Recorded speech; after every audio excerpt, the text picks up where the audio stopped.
This morning, after a 7-day hostage release pause, having failed to provide a list of more hostages for release, the Hamas army of terror in the Gaza Strip violated the terms of the agreed framework and launched rocket fire at Israeli communities.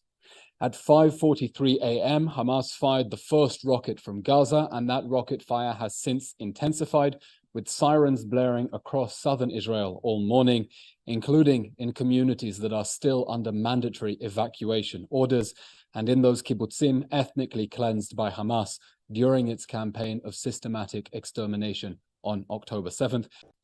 Unfortunately, Hamas decided to terminate the pause by failing to release all the kidnapped women as it was obligated to do so, and kidnapped children, and by resuming rocket fire. The perpetrators of the October 7th massacre have decided to hold on to the hostages they brutally abducted in violation of humanitarian law and every norm of humanity. Having chosen to hold on to our women, Hamas will now take the mother of all thumpings. As Hamas terminates the hostage release pause, news continues to emerge about its serial and sadistic abuse of Israeli hostages in captivity, both psychological, torture, and physical abuse. We now know from the family of Yagil and Or Yaakov, aged 12 and 16 respectively, that Hamas drugged our children and branded them like cattle with burns from motorcycle exhaust pipes in order to identify them in case they tried to escape.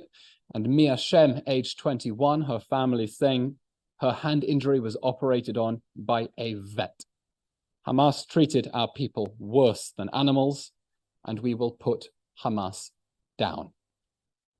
The IDF has been sending messages and announcements to the people of Gaza, calling on them to evacuate from specific areas that are being used by Hamas for terrorist activities in the areas of what are, of course, legitimate military targets that will be destroyed in response to the October 7th massacre as Hamas continues to vow another October 7th.